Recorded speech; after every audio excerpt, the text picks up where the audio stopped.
하나님의 말씀을 함께 봅니다. 여호수아 1장 1절부터 9절까지 말씀입니다.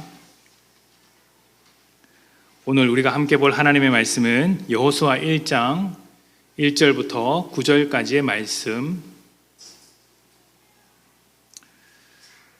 이 말씀을 제가 봉독하도록 하겠습니다. 여호수아 1장 1절입니다. 여호와의 종 모세가 죽은 후에 여호와께서 모세의 수종자 눈의 아들 여호수아에게 말씀하여 이르시되 내 종 모세가 죽었으니 이제 너는 이 모든 백성과 더불어 일어나 이 요단을 건너 내가 그들 곧 이스라엘 자손에게 주는 그 땅으로 가라. 내가 모세에게 말한 바와 같이 너희 발바닥으로 밟는 곳은 모두 내가 너희에게 주었노니 곧 광야와 이 레바논에서부터 큰 강 곧 유브라데 강까지 헷 족속에 온 땅과 또 해지는 쪽 대해까지 너희의 영토가 되리라. 내 평생에 너를 능히 대적할 자가 없으리니 내가 모세와 함께 있었던 것 같이 너와 함께 있을 것임이니라. 내가 너를 떠나지 아니하며 버리지 아니하리니 강하고 담대하라. 너는 내가 그들의 조상에게 맹세하여 그들에게 주리라 한 땅을 이 백성에게 차지하게 하리라. 오직 강하고 극히 담대하여 나의 종 모세가 내게 명령한 그 율법을 다 지켜 행하고 우로나 좌로나 치우치지 말라. 그리하면 어디로 가든지 형통하리니 이 율법책을 내 입에서 떠나지 말게 하며 주야로 그것을 묵상하여 그 안에 기록된 대로 다 지켜 행하라. 그리하면 내 길이 평탄하게 될 것이며 내가 형통하리라. 내가 내게 명령한 것이 아니냐. 강하고 담대하라. 두려워하지 말며 놀라지 말라. 내가 어디로 가든지 내 하나님 여호와가 너와 함께 하느니라 하시니라. 아멘. 우리는 새벽마다 출애굽기 말씀을 묵상하고 있습니다. 출애굽기는 이름에서 알 수 있듯이 애굽에서 탈출해서 가나안 땅으로 들어가는 여정을 기록한 책이죠. 그리고 그 여정의 대부분은 광야 위에서 이루어집니다. 말이 광야 생활이지 사실 불황자와 같은 현실이라고 할 수 있습니다. 광야라는 곳이 그런 곳 아니겠습니까? 위험으로부터 완전하게 노출된 곳입니다. 물도 없고 먹을 것도 없습니다. 고생이란 고생을 다 할 수 있는 곳이 광야인 것이죠. 반면 애굽이라는 곳은 어떨까요? 적당한 환경이 있고요. 강력한 군대로서 보호받는 곳이 애굽이었습니다. 노예라는 짐이 무겁긴 하지만 그래도 먹는 것으로 고민하지는 않았습니다. 이스라엘 사람들이 말했을 때 우리가 애굽 땅에 있을 때는 고기도 먹고 각종 야채와 풀을 먹었다라고 하지 않았습니까? 그러니까 먹는 것으로 고민하지는 않았다는 것이죠. 우리가 머슴 일을 해도 대감집에서 머슴 일을 하라는 말이 있습니다. 대감집에서 머슴을 하는 것이 때깔도 좋다는 것이죠. 하나님께서 애굽으로부터 나오게 하셨으면 최소한 애굽에서 살던 때보다는 좋아야 합니다. 그래야지 명분이 있죠. 그러니 먹을 것 때문에 불평과 불만을 가지고 있었던 이스라엘의 그 모습은 충분히 이해할 만합니다. 불만을 가질만 했다라는 것이죠. 광야의 위험에서 불만이 가득할 때 하나님은 하나님을 경험시켜 주셨습니다. 삶에서 필요한 기본적인 것을 채워주시고 또 찾아오는 위험으로부터 막아주셨습니다. 이런 생각이 들죠. 아니 어차피 먹을 것을 주실 수 있으셨다면 배고프기 전에 주시면 될 것을 왜 배고픔을 겪고 난 다음에 불평과 불만을 가지면 주실까? 또 다치거나 병이 걸렸을 때도 치료해 주셨습니다. 그렇게 하실 능력이 있으면 애초에 병에 걸리지 않게 하시면 될 텐데 왜 병에 걸리고 난 다음에 낫게 하실까? 이런 생각이 들기 마련입니다. 그런데 하나님께서 이렇게 하셨던 것은 그냥 먹을 것을 주기 위함도 아니고 그냥 병을 고치기 위함도 아니죠. 더 큰 목적, 하나님을 경험시키기 위함이었습니다. 하나님은 이렇게 함으로 인해서 애굽을 의지하는 삶을 벗겨내고 하나님을 의지하는 삶으로 만들고자 하셨던 것입니다. 우리는 종종 예수를 믿으면 그 믿는 즉시 다른 모든 것이 잘 될 것이라는 믿음을 품고 있습니다. 그런 기대감을 가지고 있으니 내가 예수를 믿어서 삶이 개선되지 않으면 내가 조금 덜 믿어서 그런가 보다, 열심히 믿지 않아서 그런가 보다라고 생각할 때도 있죠. 예수를 믿고 나서 속 썩이던 자녀들이 하루아침에 말을 잘 듣고 고생하던 내 인생이 한 번에 달라지는 그런 기대를 품을 때가 많이 있습니다. 그런데 안 그렇죠? 안 그렇습니다. 오히려 믿는 자일수록 어려움을 겪고 믿음 때문에 힘들어지는 경우가 더 많습니다. 하나님과 상관없는 사람들이 훨씬 잘 되는 일도 있습니다. 그러면 예수를 믿는 것이 과연 어떤 의미가 있는가? 하나님이 정말 살아계시는가? 하나님께서 우리를 돌보신다는데 그것이 맞는가? 고민하게 됩니다. 예수를 믿는 의미가 없게 되는 것이죠. 그러면 광야에서 불평을 하는 이스라엘 백성과 똑같은 불평이 나오게 됩니다. 하지만 우리가 잘 알아야 하는 것은 믿음이라는 것 자체가 잘 사는 것을 목적으로 하지 않습니다. 그리고 믿음이 우리에게 잘 살게 만들 때, 또 복된 삶을 만들 때 그 복된 삶이라는 것, 잘 산다는 것 자체의 그 정의가 다릅니다. 믿음의 목적은 잘 사는 것이 아니라 하나님과 함께 사는 것이죠. 그게 목적입니다. 여러분, 그 성경에서 에덴 동산이 가장 좋은 곳, 일종의 지상낙원으로 그려지지 않습니까? 왜 그럴까요? 왜 그곳이 지상낙원일까요? 한번 생각해 보십시다. 에덴 동산이 지금처럼 발달된 문명으로서 살아가는 곳이었을까요? 먹는 것 하나만 가지고 생각을 해봅시다. 당시의 음식이라는 것, 에덴 동산에서 음식이라는 것은 일단 고기가 없었습니다. 고기는 나중에 허용된 것이죠. 뭐가 있었습니까? 각종 나무의 열매가 있었고요, 채소가 있었습니다. 고기가 없었죠. 여러분, 고기가 없는 삶을 꿈꾸십니까? 여러분, 고기를 먹지 않는 삶을 꿈꾸십니까? 아니죠. 이가 부러져도 고기는 먹어야겠다라는 사람이 얼마나 많습니까? 요즘에는 비건이라고 해서 채식 위주의 식단을 찾는 분도 계십니다만 더 많은 분들이 채식을 이해하지 못합니다. 아니, 고기 먹기 바쁜데 왜 채식을 먹으라고 하죠? 고깃집에 가서 상추만 먹는 사람을 보고 뭐라고 합니까? 돈 버린다고 하지 않습니까? 요즘 상추값이 비싸서 그게 더 남는 것인지는 모르겠습니다만 어찌되었든 고기를 즐겨 먹는 것이 우리의 삶입니다. 그런 건 못 먹으면 속상하죠. 그런데 에덴 동산에서는 고기가 없습니다. 에덴 동산에서 먹는 것과 지금 여러분이 먹는 것 중에서 어느 것이 더 맛있겠습니까? 차마 지금이라고 말을 못 하겠습니까? 저는 지금이 낫다고 생각을 합니다. 뿐만 아니라 현재 우리의 삶을 윤택하게 만드는 여러 기술들은 후대의 시간이 지나면서 생겨난 것입니다. 그러니까 하나님께서 사람에게 부어주신 지혜와 지식을 바탕으로 만들어낸 것이죠. 에덴 동산엔 이런 것들이 없었습니다. 에덴 동산에서 밤에 길을 걸어가려면 어떻게 해야 했을까요? 달빛을 의지해서 가던가 불을 만들어내서 가던가 해야겠죠. 요즘은 그런 고민 없이 그냥 걸어가지 않습니까?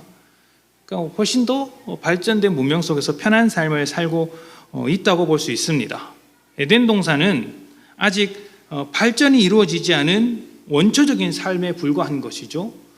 그렇게 생각할 때 에덴 동산보다 지금이 훨씬 더 편하게 사는 것일 수가 있습니다. 훨씬 더 편하게 삽니다.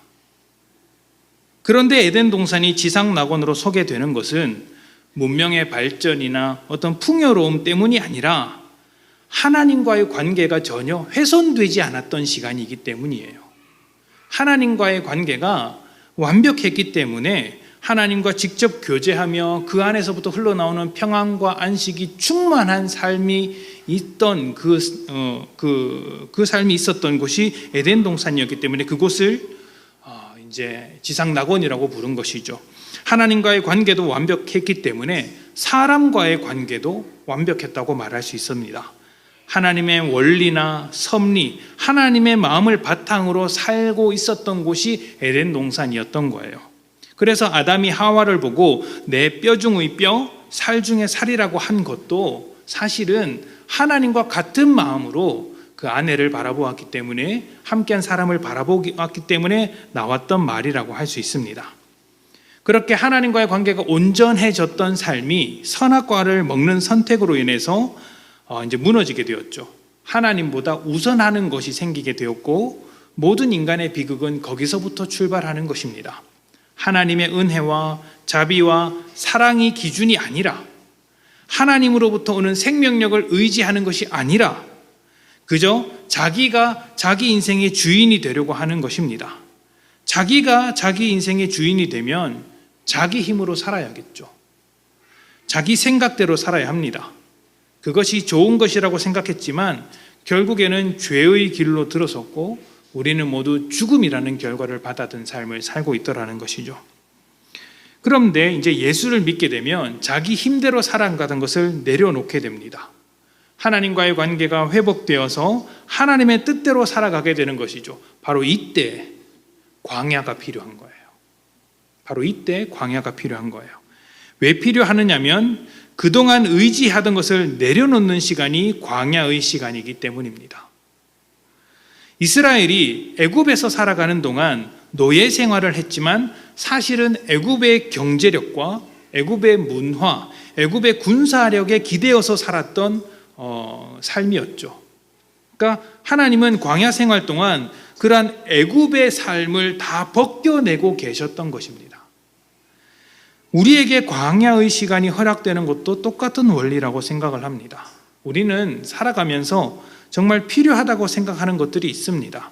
그리고 그런 것들이 있어야만 사람답게 살 수 있다라 복된 존재로 살아간다고 말을 합니다.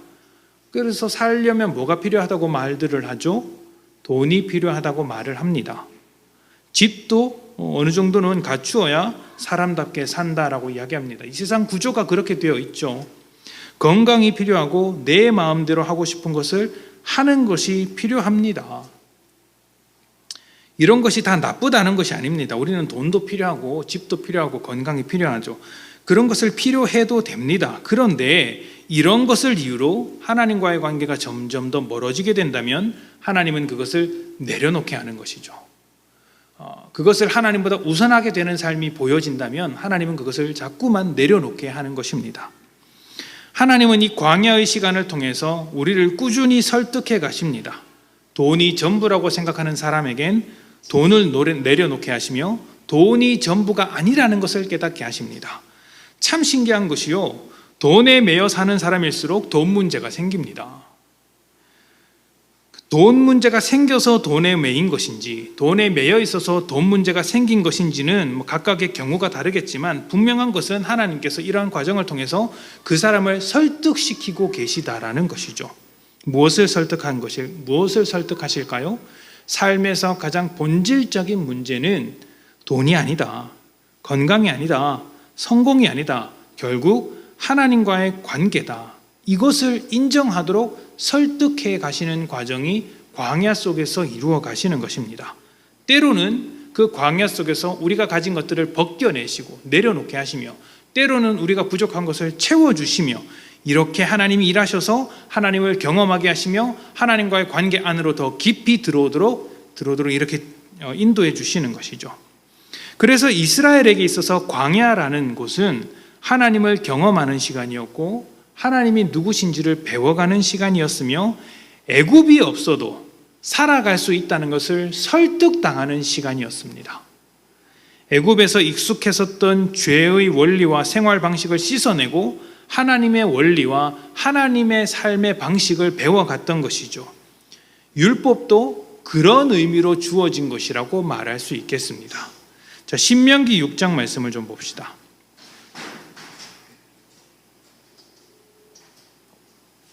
잘 아시는 말씀일 텐데요. 신명기 6장 1절부터 9절까지의 말씀입니다.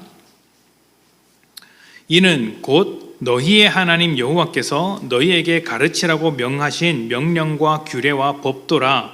너희가 건너가서 차지할 땅에서 행할 것이니, 율법을 잘 지켜야 가나안 땅에 들어갈 수 있다가 아니에요. 너희가 가나안 땅에 들어가서 살 것이다라는 거예요. 그러니까 하나님의 말씀은 항상 이런 식인 거죠. 성경 말씀을 잘 지켜야 구원을 받는다가 아닙니다.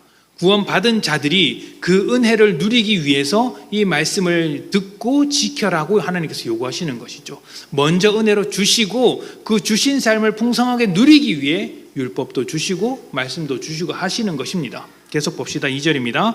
곧 너와 내 아들과 내 손자들이 평생에 내 하나님 여호와를 경외하고 내가 너희에게 명한 그 모든 규례와 명령을 지키게 하기 위한 것이며 또 내 나를 장구하게 하기 위한 것이라. 이스라엘아 듣고 삼가 그것을 행하라. 그리하면 내가 복을 받고 내 조상들의 하나님 여호와께서 내게 허락하심 같이 젖과 꿀이 흐르는 땅에서 내가 크게 번성하리라. 이스라엘아 들으라. 우리 하나님 여호와는 오직 유일한 여호와시니 너는 마음을 다하고 뜻을 다하고 힘을 다하여 내 하나님 여호와를 사랑하라. 오늘 내가 내게 명하는 이 말씀을 너는 마음에 새기고 내 자녀에게 부지런히 가르치며 집에 앉았을 때에든지 길을 갈 때에든지 누워 있을 때에든지 일어날 때에든지 이 말씀을 강론할 것이며 또 너는 또 그것을 내 손목에 메어 기호를 삼으며 내 미간에 붙여 표를 삼고 또 내 집 문설주와 바깥문에 기록할지니라. 아멘. 건너가서 차지할 땅에서, 가나안 땅에서 지켜야 할 것들입니다. 그러니까 광야를 지나면서 애굽으로부터 배워왔던 죄의 삶을 모두 벗어버리고 하나님께서 통치하시는 가나안 땅으로 들어갔을 때 하나님의 법을 가지고 사는 것이죠.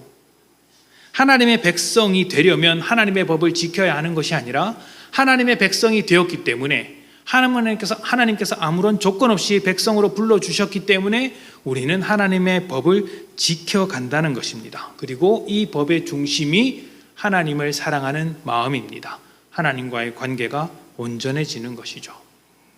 광야는 우리를 향한 하나님의 사랑을 배우는 시간임과 동시에 죄의 원리와 주장을 벗어버리는 시간입니다. 하나님께 설득당해서 하나님의 사랑을 바탕으로 살아가는 시간인 것이죠. 믿는 자는 이런 광야의 시간을 누구나 반드시 지나가게 되어 있습니다. 반드시 지나가게 됩니다. 그런데 이런 광야의 시간을 지나갈 때 이스라엘 백성에게는 인도자가 있었습니다. 누구였을까요? 우리가 잘 아는 모세죠. 모세가 하나님과 이스라엘 백성의 중간에서 얼마나 고생했습니까? 사실 모세도 하나님께 설득당하는 과정 속에 있었습니다. 그도 처음부터 하나님을 잘 알고 잘 믿었던 것은 아니었기 때문이죠. 모세가 경험한 하나님을 이스라엘 백성에게 소개하며 백성을 이끌었을 때 백성들은 모세를 통해 하나님을 더 배웠고 하나님을 알게 되었습니다. 당연히 이스라엘 백성에게 모세는 굉장히 중요한 인물이라고 볼 수 있습니다. 그러다 보니 종종 이스라엘 백성들 가운데서는 모세를 의지하는 사람도 등장하기 시작했습니다. 우리도 광야와 같은 삶을 지나갈 때, 사실 우리 삶 전체가 광야와 같다고 말할 수 있으니까 우리가 살아갈 때 하나님의 뜻을 가르쳐주는 사람을 중요하게 생각합니다. 그래서 담임 목사를 조금 더 존중하고 인정해 주지 않습니까? 그분들을 통해서 우리가 하나님의 뜻을 알아가며 하나님을 경험하기 때문이죠. 또 담임 목사가 아니더라도 우리 주변에서 우리에게 하나님의 뜻을 전해주는, 그것이 어떤 설교를 듣는다든지 책을 통해서라든지 또 누군가의 고백을 통해서라든지 그로부터 하나님의 어떤 메시지를 받게 된다면 그 사람들을 조금 더 존중하고 이렇게 귀하게 여기는 우리의 모습들을 보게 됩니다. 우리는 다 개인적으로 하나님을 만나긴 하지만 막힐 때는 그렇게 찾아가는 사람들이 있죠. 그래서 담임 목사를 포함한 모든 목회자들은 조금 더 무거운 자리에 있다라고 말할 수 있습니다. 하나님의 뜻을 잘 전해야 하는 책임이 있기 때문이죠. 그렇기 때문에 우리는 훌륭한 목회자를 따질 때 이렇게 실력이 좋은 목회자라기보다는, 유창한 외국어를 잘하는 목회자라기보다는 하나님의 말씀을 성도들에게 잘 전달하는 목회자여야 한다는 것이죠. 그리고 전한대로 본을 보이면서 살아야겠죠. 근데 문제는 그렇게 하다 보니까 사람들이 모세를 의지했던 것처럼 목회자를 의지하는 경우가 생기더라는 겁니다. 목회자에게 의지하고, 그리고 또 그 목회자가 변고를 당하거나 사라지거나 어떤 일이 생겼을 때는 마치 내 믿음, 내 신앙이 다 무너질 것처럼 생각하는 경우도 있더라는 것이죠. 여호수아는 그렇게 큰 역할을 했던 모세가 죽은 것으로부터 시작합니다. 자, 한 사람의 지도자가 죽었다는 것이 어떤 의미인지는 여러분도 잘 아실 것입니다. 어느 날 갑자기 가정에 한 가장이 사고를 당해서 더 이상 가장으로서의 역할을 하지 못한다고 생각을 해봅시다. 가정 가운데 굉장한 어려움이 찾아들게 되겠죠. 그 가정이 흔들리는 것은 당연하고 가족 간에 불화가 일어날 수도 있고 자녀들은 자녀들대로 또 남편이나 아내는 그 사람대로 방황하고 힘들리는 인생을 살게 될 것입니다. 심각하게는 그 가정 자체가 붕괴될 수도 있습니다. 또 한 기업체의 사장이 어떤 일을 당하게 되면 직원들은 동요하게 됩니다. 우리 월급은 누가 주냐고 하면서 걱정하게 되겠죠. 이 회사를 계속 다녀야 하는지 말아야 하는지 고민하게 될 것입니다. 대통령에게 큰일이 생기면 어떻게 되겠습니까? 우리나라는 이미 몇 차례 그런 경험을 했었죠. 이제 대통령이 임기 중에 죽기도 하고 또 탄핵을 당하든지 또 여러 가지 어려움을 당한 적이 많습니다. 정치적인 입장이 어떻든지 지도자가 갑자기 무너지면 그 충격은 공동체 모두가 겪게 되어 있습니다. 그리고 그 뒤를 잇는 사람의 부담감은 말을 할 수가 없는 것이죠. 모세 다음으로 여호수아가 지도자의 역할을 감당하게 되었습니다. 여호수아의 마음이 어떨까요? 모세 곁에서 모세가 하던 일을 모두 보던 사람이었습니다. 모세가 겪은 수많은 어려움을 직접 보았으며 모세가 어떻게 그 일을 헤쳐나가는지도 눈여겨보았습니다. 그것을 보았기 때문에 더더욱 큰 부담감이 있었을 것입니다. 특히 모세의 부담감은 외부로부터 온다기보다는 내부에서부터 왔을지도 모릅니다. 이스라엘 백성들이 모세를 얼마나 반대했는지, 얼마나 불평했는지, 얼마나 불만을 가졌는지 잘 알고 있던 사람이 여호수아였습니다. 특히 하나님 앞에 말씀을 받으러 갔을 때 이스라엘 백성이 하나님을 버리고 우상을 섬겼던 일을 여호수아도 함께 보지 않았습니까? 이 백성이 어떤 백성인지를 여호수아가 누구보다 알고 있었기 때문에 그들의 지도자가 되어 하나님의 뜻을 따라간다는 것이 굉장한 부담이 되었을 것입니다. 나는 그것을 잘할 수 있을까? 모세와 같이 못할 텐데 나는 저들에게 어떤 취급을 당하게 될까? 두려운 마음이 찾아올 수 있었던 것이죠. 그 부담을 아시는 하나님께서 여호수아에게 매우 중요한 것 한 가지를 알려주십니다. 여호수아 1장 1절부터 4절입니다. 여호와의 종 모세가 죽은 후에 여호와께서 모세의 수종자 눈의 아들 여호수아에게 말씀하여 이르시되 내 종 모세가 죽었으니 이제 너는 이 모든 백성과 더불어 일어나 이 요단을 건너 내가 그들 곧 이스라엘 자손에게 주는 그 땅으로 가라. 내가 모세에게 말한 바와 같이 너희 발바닥으로 밟는 곳은 모두 내가 너희에게 주었노니 곧 광야와 이 레바논에서부터 큰 강 곧 유브라데 강까지 헷 족속의 온 땅과 또 해지는 쪽 대해까지 너희의 영토가 되리라. 아멘. 2절부터 하나님의 말씀이 쭉 이어지는데 2절에서부터 반복되는 하나님의 말씀이 있습니다. 바로 내가입니다. 내가. 2절에는 내가 이스라엘 자손에게 주는 땅으로 가라고 말씀하셨습니다. 그리고 3절에는 내가 모세에게 말한 것을 기억하고 있다라고 하셨고 또 너희 발바닥으로 밟는 모든 곳을 내가 너희에게 주었다라고 말씀을 하셨죠. 특히 3절에 보시면 너희 발바닥으로 밟는 곳은 모두 너희에게 주었다라고 하는데 이 표현이 좀 이상합니다. 그러니까 밟는 곳은 밟았다는 것입니까? 아니면 아직 밟지 않았다는 것입니까? 밟지 않았죠. 근데 밟지 않은 땅을 이미 주었다라고 하는 것이죠. 그러니까 이스라엘 백성은 앞으로 밟아야 할 땅인데 하나님은 이미 준 것으로 이미 행한 것으로 말씀을 하고 계시더라는 것이죠. 사실은 이게 밟으면 주겠다. 이게 시제상으로 맞는 거예요. 둘 다 미래 시제고 미래 시제니까. 그런데 하나님은 밟으면 미래 시제인데 줬다. 이 말이 좀 이상한 거죠. 그러니까 하나님은 이미 약속하셨고 그 땅을 차지하게 하실 것입니다. 하나님께서 약속하셨다는 것은 이미 이루어진 것이죠. 다만 이 모든 과정이 어떤 과정이라고요? 하나님께서 이스라엘을 설득해가는 과정인 것입니다. 이스라엘 백성은 하나님께서 이미 주신 땅을 하나하나 밟아가면서 하나님의 일하심을 경험하며 하나님의 말씀을 의지하면서 살아가는 것만이 복된 삶이 되는 것임을 밟아 나가면서 설득당하는 거예요. 그래서 여리고성을 밟아 나가면서 하나님의 일하심에 설득당하죠. 아이성을 밟으면서는 하나님의 뜻대로 살지 않았을 때 오는 결과를 경험하게 되는 것이죠. 이렇게 가나안 땅을 하나하나 밟아 나가면서 하나님에게 설득당해 가는 것입니다. 하나님만이 나의 참된 하나님이 되신다. 하나님의 뜻만이 우리를 복되게 하신다. 이렇게 설득당해 가는 것이죠. 그렇다면 이 설득은 누가 하실까요? 하나님이 하시죠.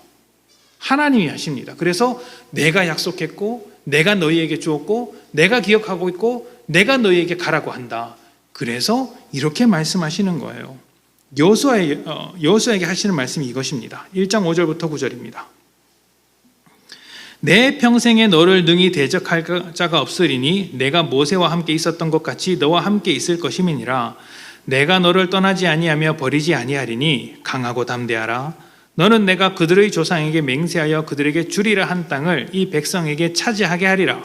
오직 강하고 극히 담대하여 나의 종 모세가 내게 명령한 그 율법을 다 지켜 행하고 우로나 좌로나 치우치지 말라. 그리하면 어디로 가든지 형통하리니 이 율법책을 내 입에서 떠나지 말게 하며 주야로 그것을 묵상하여 그 안에 기록된 대로 다 지켜 행하라. 그리하면 내 길이 평탄하게 될 것이며 내가 형통하리라. 내가 내게 명령한 것이 아니냐. 강하고 담대하라. 두려워하지 말며 놀라지 말라. 내가 어디로 가든지 내 하나님 여호와가 너와 함께 하느니라 하시니라. 아멘. 강하고 담대하라. 왜죠? 내가 할 일이기 때문에. 내가 할 일이기 때문에 너는 강하고 담대하라고 하시는 거예요. 너의 실력이 대단하기 때문에 강하고 담대하라가 아닙니다. 하나님께서 하실 일이기 때문이죠. 강하고 담대할 수 있는 이유는 하나님께서 약속하셨고 하나님이 이루실 것을 알게 되기 때문입니다. 모세도 마찬가지였습니다. 광야에서 지도자는 모세였지만 광야를 건너도록 하신 분도 하나님이셨고 홍해를 가르신 분도 하나님이셨고 만나와 메추라기를 주신 분도 하나님이셨습니다. 이 과정에서 모세도 하나님께 설득을 당했고 이스라엘 백성도 하나님께 설득을 당했던 것이죠. 이제 모세는 사라지고 없지만 하나님은 여전히 계십니다. 신실하신 하나님으로서 이스라엘 백성과 여전히 함께 해 주시는 것입니다. 그렇기 때문에 하나님은 강하고 담대할 수 있는 근거로서 율법을 요구하시는 거예요. 여호수아에게 말씀을 요구하고 계신 것이죠.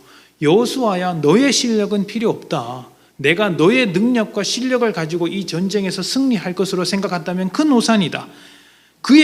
너의 전투 실력이나 경험은 그렇게 중요하지 않다. 너보다 훌륭한 사람은 얼마든지 많다.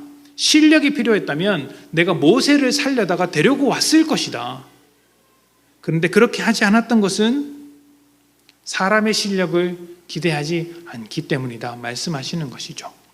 하나님은 모세의 시간을 광야까지로 제한하심으로써 사람들이 더 이상 모세를 의지하지 않도록 하셨습니다. 그리고 이제 여호수아를 통해서 다시 한번 하나님 스스로 하나님의 일을 이루어 가셨던 것이죠. 하나님께서 약속하신 것을 하나님께서 이루어 가신다. 이것이 여호수아가 강하고 담대할 수 있는 유일한 근거입니다. 하나님을 붙들고 살아가는 삶을 하나님께서 책임지신다는 것. 하나님을 붙들고 살아가는 삶은 하나님께서 책임지신다는 것을 믿는 것이죠. 그래서 하나님은 여호수아에게 한 가지만 요구하신 것입니다. 말씀을 떠나지 말라. 말씀을 떠나지 말라. 목회자로서, 한 사람의 인간으로서 제가 요즘 드는 생각이 무엇인지 아십니까? 여호수아와 같은 심정입니다. 제가 참 보잘것이 없고 능력이 없다라는 것이죠.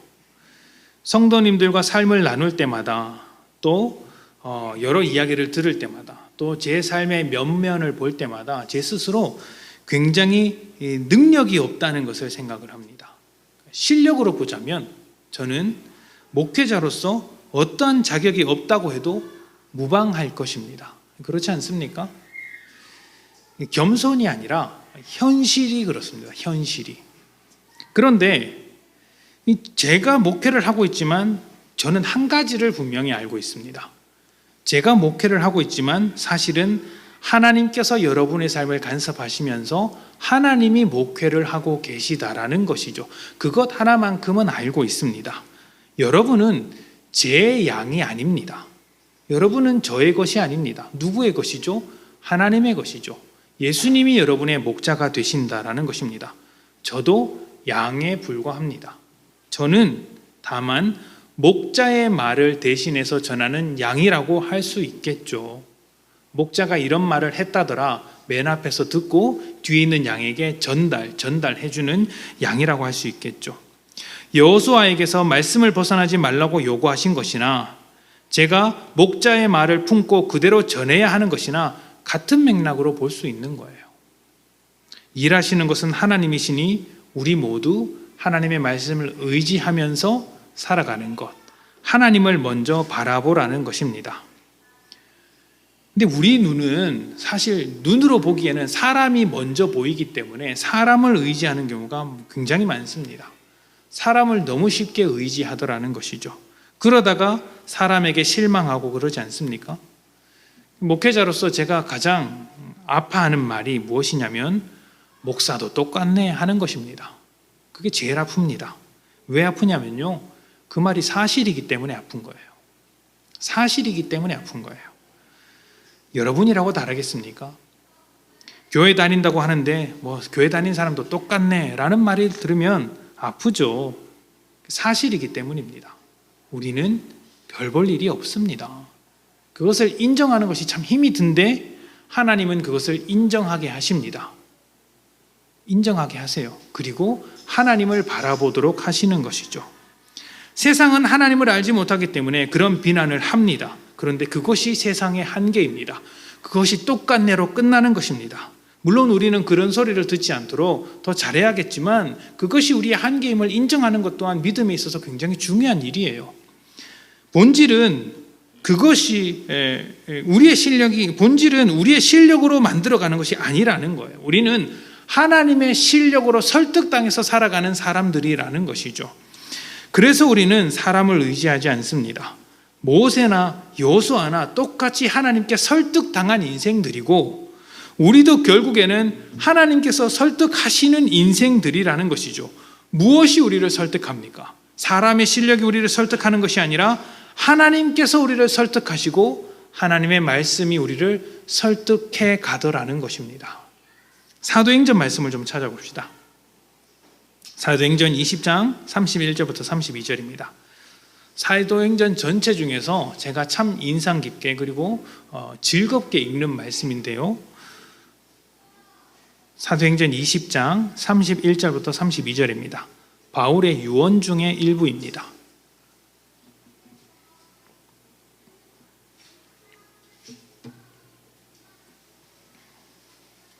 사도행전 20장 31절부터 32절까지의 말씀 우리 다 같이 봉독하겠습니다. 시작.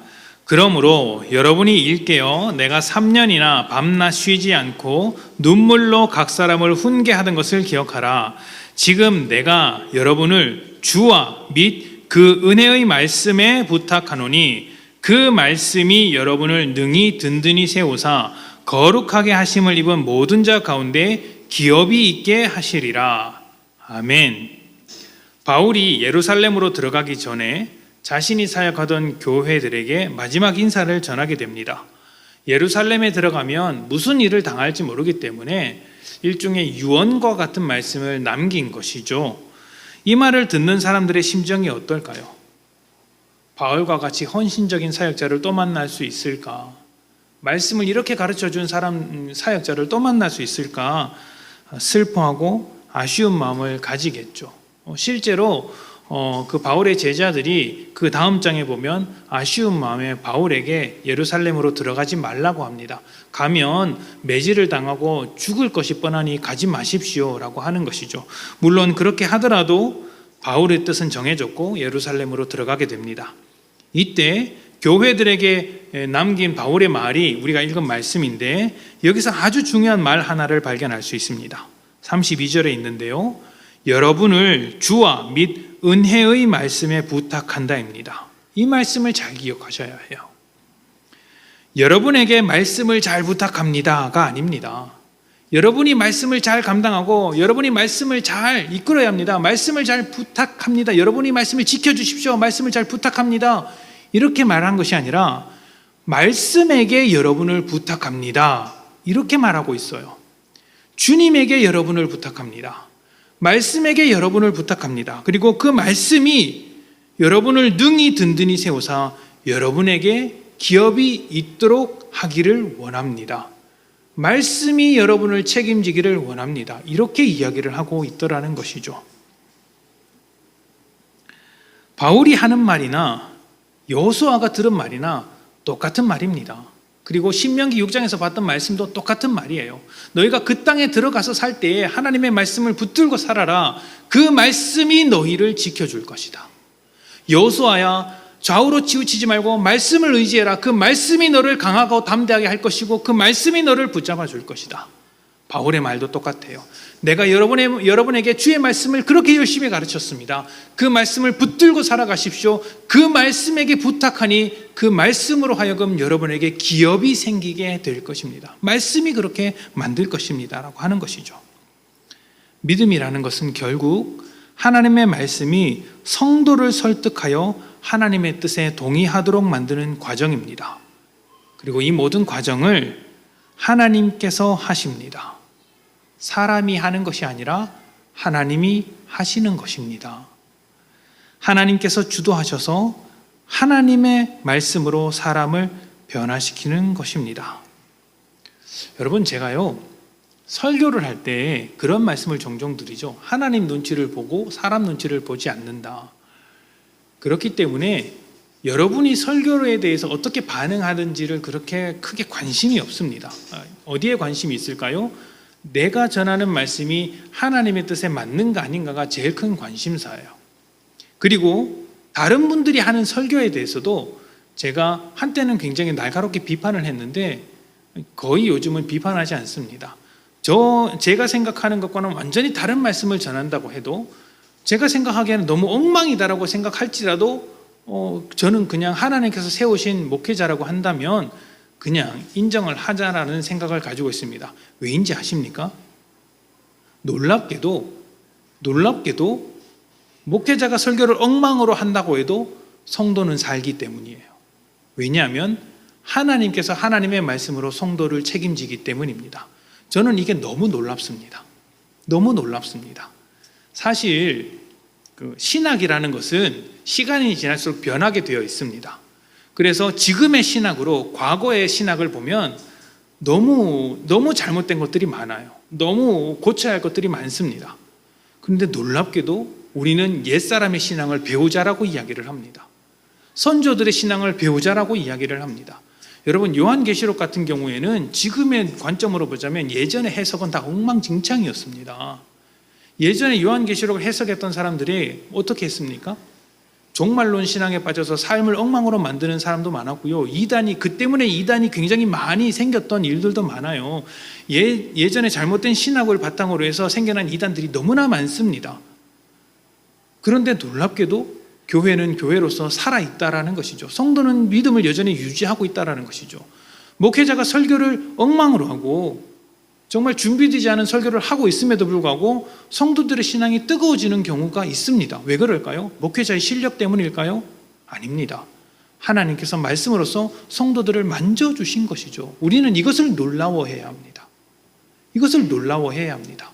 그래서 여러분이 목회자를 기대하는 것이 아니라 목회자들을 통하여서 말씀하시는 하나님을 기대하셔야 하는 것이고, 목회자는 성도들이 어떻게 반응할까를 고민하면서 설교를 준비해야 하는 것이 아니라 내가 전하는 말씀이 하나님의 말씀에 비추어서 정당한가 맞는가를 고민하면서 말씀을 전해야 하는 것이죠. 이게 참 놀라운 거예요. 이게 신앙의 신비인 겁니다. 목회자의 실력이 성도들의 신앙에 아무런 영향을 미치지 않는다. 저는 이게 너무 놀랍습니다. 이것을 깨닫고 난 뒤로부터 저는 목회하는 데 대해서 큰 두려움이 없어요. 그렇다고 엉망으로 한다라는 것이 아니라 내 실력과 상관없이 하나님이 일하시겠구나. 그러면 저는 뭘 해야 돼요? 여호수아와 같이, 바울과 같이 하나님의 말씀에 매달려 있는 목회자로 존재해야 하는 것입니다. 제가 먼저 하나님의 말씀에 치우치지 않아야 하는 것이죠. 세상에 치우치지 않고 말씀에 바로 서 있어야 하는 것이고, 또 제가 하는 목회가 헛되지 않도록 나중에 하나님 앞에 올라갔을 때 야, 내가 말하려고 했던 것은 이런 것인데 너는 왜 거기서 그런 것을 전했느냐라고 말하면 제 목회가 얼마나 허무하겠어요. 그래서 그렇게 되지 않도록 하나님의 입장에서 말을 전하려고 계속 하는 것이고, 여러분은 저의 위대함을 보는 것이 아니라, 그런 것도 보이지 않겠지만 저의 위대함을 보는 것이 아니라 저에게 이런 말을 전하도록 하시며 그 말씀을 통해서 여러분을 간섭하시는 하나님을 보도록 애를 써야 하는 것입니다. 사람은 아무것도 아니에요. 사람은 아무것도 아니에요. 하나님을 봐야 하는 것이죠. 교회에게 있어서 사람이라는 것은 하나님의 말씀이 담겨지는 그릇에 불과합니다. 그릇이 중요합니까? 그 그릇 안에 담겨있는 내용물이 중요합니까? 내용물이 중요하죠. 그 내용물에 따라서 그릇의 가치가 결정되는 것 아닙니까? 아무리 비싼 도자기라고 할지라도 그 도자기에 쓸모없는 것들이 가득 차 있다면, 쓰레기가 가득 차 있다면 그 그릇은 쓰레기통에 불과합니다. 그런데 싸구려 플라스틱 통이라도 값진 금덩이를 담고 있다면 그것은 아주 귀한, 누구나 갖고 싶어하는 그런 그릇이 되는 것입니다. 교회가 붙들고 있어야 하는 것은 말씀입니다. 성도가 기대해야 하는 것도 말씀입니다. 사람 가지고 자랑하는 것은 아무짝에도 쓸모없는 거예요. 교회가 사람을 가지고 자랑해봐야 뭘 자랑하겠습니까? 자랑할 수 있는 것은 하나님의 뜻대로 살아가는 사람이지 어떤 영웅이나 위인을 자랑해서는 안 되는 것이죠. 사람이 사람을 변화시키는 것이 아닙니다. 말씀이 사람을 변화시키는 거예요. 사람은 무너질지언정 말씀은 살아있어서 사람을 살려내는 것입니다. 여러분, 영원히 살아있는 사람이 성경에 어디 있습니까? 모세도 사라졌고요, 다윗도 사라졌고요, 이사야나 예레미야도 사라졌습니다. 바울이 살아있습니까? 베드로가 살아있습니까? 누가 살아있습니까? 성경의 마지막에 썼던 요한이라고 살아있습니까? 다 사라졌습니다. 근데 그들이 쓴 말씀이 살아서 하나님의 말씀으로서 우리에게 전해지지 않습니까? 말씀이 사람을 변화시키는 것이고 하나님께서 그 말씀을 통해 일을 하시는 것이지 사람을 통해 일하는 것은 아닙니다. 사람의 실력으로 일하는 것이 아니라는 거예요. 이스라엘 역사를 보십시오. 얼마나 많은 세월 동안 우상을 섬겼습니까?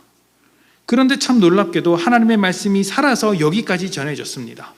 예수님을 반대하는 사람들의 힘은 얼마나 강력했습니까? 과거에도 강력했고 지금도 강력합니다. 그런데 말씀은 여전히 그 말씀으로서 역할을 다 하고 있더라는 것이죠. 교회의 실력, 목회자의 실력, 성도의 실력, 사람의 실력, 우리의 실력은 보잘것없는데 말씀은 여전히 힘이 있어서 우리를 변화시켜내고 있더라는 것입니다. 이 점을 놀랍게 여기셔야 합니다. 한국교회를 비판하는 목소리 중에서 대부분 목회자를 비판하는 내용이 많습니다. 또 성도님들 중에서도 목회자에 대해서 아쉬운 목소리를 하는 분들이 많이 계시죠. 그런 목소리를 듣고 있으면 교회는 망해도 진작 망해야 됩니다. 그런데 살아서 움직이고 있습니다. 왜 그럴까요? 말씀이 일을 하고 있기 때문이죠. 말씀이 성도들을 깨우쳐서, 사람들을 깨우쳐서 그 속에서도 하나님의 생명력이 움직이도록 하는 것입니다. 어쩌면 사람은 끊임없이 하나님의 일에 반대하며 하나님과 거꾸로 가려고 하고 있지만 하나님의 말씀이 그렇게 거꾸로 가려고 하는 사람을 붙잡아서 하나님의 품으로 다시 이끌고 있는 것일지도 모릅니다. 여전히 우리는 하나님께로 설득당하고 있는 것이죠. 우리는 그러한 하나님의 말씀을 신뢰하고 의지해야 하는 것입니다. 여러분, 우리 교회를 누가 이끌고 갈까요? 제가 이끌고 갈까요? 아닙니다. 절대로 그렇지 않습니다. 성도님들이 이끌고 갈까요? 아닙니다. 그것도 아닙니다. 말씀이 이끌고 가야 합니다. 말씀에 순종하는 성도들이 말씀에 순종하는 그 삶을 가지고 교회를 이끌고 가야 하고요. 목회자도 말씀을 의지하여 말씀으로 하여금 이끌고 가야 합니다. 우리의 삶을 누가 이끌고 가야 합니까? 말씀이 이끌고 가야 하는 것이죠. 그 말씀을 주시는 하나님이 이끌고 가야 합니다. 사람을 기대하고 의지하는 것이 아니라 세상에서 자랑하는 어떤 힘과 실력을 의지하는 것이 아니라 오직 말씀이 교회를 이끌고 가야 한다는 것이죠. 우리는 삶을 살아갈 때 말씀대로 살기 위한 치열한 싸움이 있어야 합니다. 이것은 사람에게 인정받기 위함도 아니고 사람을 의지하기 위함도 아닙니다. 말씀을 품고 하나님께 나를 맡기는 것이죠. 말씀이 나를 변화시켜 갈 수 있도록 내가 말씀을 책임지는 것이 아니라 말씀이 나를 책임지도록 말씀에 나를 맡겨드리는 것입니다. 이것을 기억해야 합니다. 하나님께서 주신 말씀은 곧 하나님이십니다. 그 말씀이 우리를 책임집니다. 그 말씀이 교회를 책임집니다.